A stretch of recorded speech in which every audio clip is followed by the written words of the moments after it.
प्रश्न पूछना है तो यह प्रश्न पूछिए, क्या ऑपरेशन सिंदूर सफल रहा? तो उसका उत्तर है हाँ।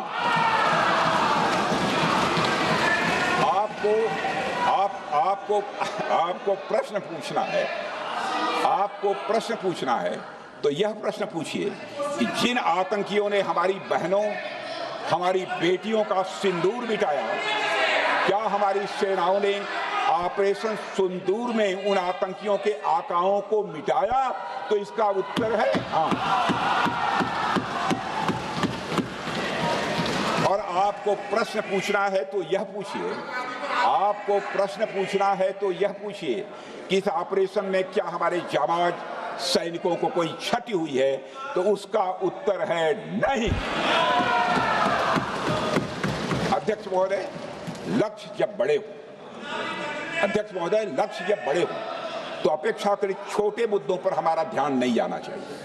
लक्ष्य बड़े हों तो छोटे मुद्दों पर, अपेक्षाकृत जो छोटे मुद्दे होते हैं कंपैरेटिवली, उन पर ध्यान नहीं जाना चाहिए, क्योंकि छोटे मुद्दों पर ही ध्यान देते रहने से देश की सुरक्षा और सैनिकों के सम्मान और उत्साह जैसे बड़े मुद्दों से ध्यान हट सकता है, जैसा कि विपक्ष के हमारे कुछ साथियों के साथ हो रहा है। अब चूंकि विपक्ष के मित्र ऑपरेशन सिंदूर को लेकर उचित प्रश्न नहीं पूछ पा रहे हैं, तो उन्हें मैं क्या बताऊं अध्यक्ष महोदय। मैं लगभग 4 डिकेड से अधिक समय से राजनीति में, सत्ता पक्ष हो या विपक्ष हो, अपनी पार्टी हो या दूसरी पार्टी हो, कभी भी किसी के साथ दलगत राजनीति को मैंने शत्रुतापूर्ण तरीके से जिंदगी में नहीं देखा है मैंने, अध्यक्ष महोदय। इसलिए आज अगर विपक्ष प्रश्न पूछने में असफल है, मैं विपक्ष को उनके इस काम में थोड़ी सी मदद करना चाहता हूं। अध्यक्ष महोदय, मैं विपक्ष के अपने सम्मानित साथियों से ये कहना चाहता हूं कि यदि आज हम लोग सत्ता पक्ष में हैं तो ऐसा नहीं है कि हम हमेशा सत्ता पक्ष में ही रहेंगे। यह आवश्यक नहीं है, किसी के लिए आवश्यक नहीं। एक लंबा समय हमने विपक्ष का काम किया है, एक लंबा समय हमने सरकारों से सवाल पूछने में लगाया है। जनता ने जब हमें विपक्ष में रहने का दायित्व सौंपा था तो हमने विपक्ष में रहकर विपक्ष की भूमिका को बड़े ही सकारात्मक तरीके से निभाया भी। अध्यक्ष महोदय, विपक्ष में रहकर हमने कैसे प्रश्न पूछे, इसके कुछ उदाहरण मैं यहां रखना चाहता हूं। 1962 में अध्यक्ष महोदय, चीन के साथ हुए युद्ध में जब दुखद परिणाम आया तो हमने उस समय की सरकार से यह पूछे थे, लेकिन वह प्रश्न यह था कि हमारे देश की धरती पर दूसरे देश का कब्जा कैसे हुआ। हमने यह प्रश्न पूछा था कि हमारी सेना और हमारी जनता अपमानित क्यों हुई। हमने यह प्रश्न पूछा था कि बड़ी संख्या में हमारे सैनिक हताहत कैसे हुए। हमने यह प्रश्न नहीं पूछा कि हमारे टैंक, हमारी मशीनें, हमारी बंदूकें क्यों ध्वस्त हो गई। यह प्रश्न हम लोगों ने नहीं पूछा। मशीनों और तोपों की चिंता न करके, मशीनों और तोपों की चिंता न करके अध्यक्ष महोदय, हमने देश की टेरिटरी की चिंता की, हमने देश के सैनिकों की।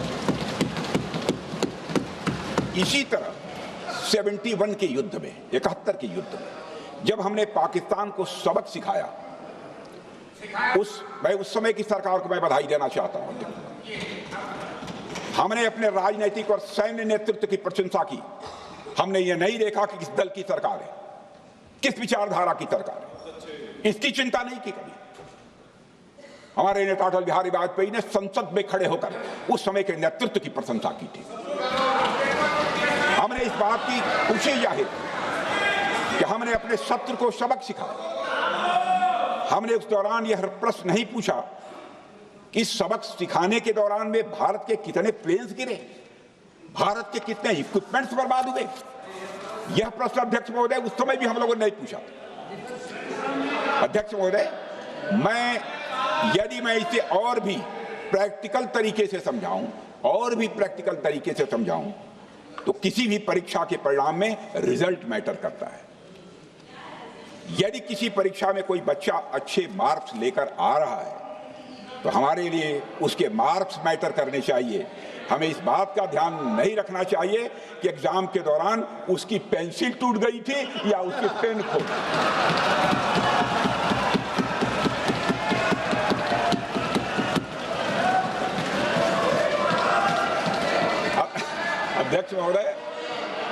अध्यक्ष महोदय, अल्टीमेटली रिजल्ट मैटर करता है और रिजल्ट यह है, अध्यक्ष महोदय, अल्टीमेटली रिजल्ट मैटर करता है और रिजल्ट यह है अध्यक्ष महोदय कि ऑपरेशन सिंदूर के दौरान हमारी सेनाओं ने जो लक्ष्य निर्धारित किया था उन लक्ष्यों को पूर्ण रूप से प्राप्त करने में हमने कामयाबी हासिल की। अध्यक्ष महोदय, भारत हमेशा से पाकिस्तान सहित अपने पड़ोसी देशों से मित्रता और सौहार्द सहयोगपूर्ण संबंध का सदैव इच्छुक रहा है। इसके लिए भारत की सभी सरकारों ने ईमानदारी से प्रयास भी किए हैं। वह चाहे आदरणीय लाल बहादुर शास्त्री जी हों या अटल बिहारी वाजपेयी जी हों या हमारे स्वर्गीय मनमोहन सिंह जी हों या प्रधानमंत्री श्री नरेंद्र मोदी जी, सभी ने हमेशा चाहा है कि इस इलाके में शांति और समृद्धि बनी रहे। सभी ने यह चाहा। अध्यक्ष महोदय, यह बात हमारी सिविलाइजेशनल वैल्यूज के साथ मेल खाती है, इसलिए ऐसा हुआ। अध्यक्ष महोदय, पूरा विश्व जानता है कि पूर्व प्रधानमंत्री से अटल बिहारी वाजपेयी जी ने शांति का संदेश लेकर 1999 में लाहौर बस यात्रा की थी। वह सिर्फ एक यात्रा नहीं थी, वह यात्रा भारत की संस्कृति और शांति की प्रतीक थी। यह हमारे भारत की प्रकृति थी। लाहौर पहुंचकर से अटल बिहारी वाजपेयी जी ने मीनारे पाकिस्तान पर विजिटर्स रूप में जो लिखा था, जिसका जिक्र लोग आज भी करते हैं, और उन्होंने लिखा था, उसकी मैं चर्चा करता हूं। उन्होंने लिखा था कि मीनारे पाकिस्तान से मैं पाकिस्तान की जनता को यह विश्वास दिलाना चाहता हूं कि भारत अस्थायी शांति और मित्रता का आकांक्षी है। मैंने पहले भी कहा है और फिर भी कहता हूं, एक स्थिर और समृद्ध पाकिस्तान भारत के हित में है, इसमें कोई संदेह नहीं होना चाहिए। अध्यक्ष महोदय, यह हमारी सोच थी, यह हमारी शांति की पहल थी। यह पहल हमारी हजारों साल पुरानी सांस्कृतिक चेतना, हमारी नैतिक शक्ति और हमारी सभ्यता के उन मूल्यों से निकली थी जो शांति को शक्ति मानती है।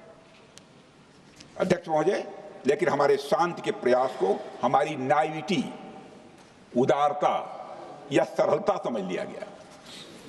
जब हम शांति के लिए कदम बढ़ा रहे थे, उसी वक्त पाकिस्तान कारगिल में घुसपैठ की साजिश रच रहा था। हम दोस्ती के राह पर थे तो वो षड्यंत्र की राह पर था। जब हम मामला खुलकर सामने आया तो हमारे वीर सैनिकों ने इस घुसपैठ के खिलाफ कार्रवाई करना प्रारंभ किया, और जब भारत की जीत सामने दिखाई दे रही थी तो पाकिस्तान ने परमाणु युद्ध की धमकी दे डाली। अध्यक्ष महोदय, तब हमारे तत्कालीन प्रधानमंत्री आदरणीय अटल बिहारी वाजपेयी जी ने कहा था, पाक सेना के परमाणु हमले से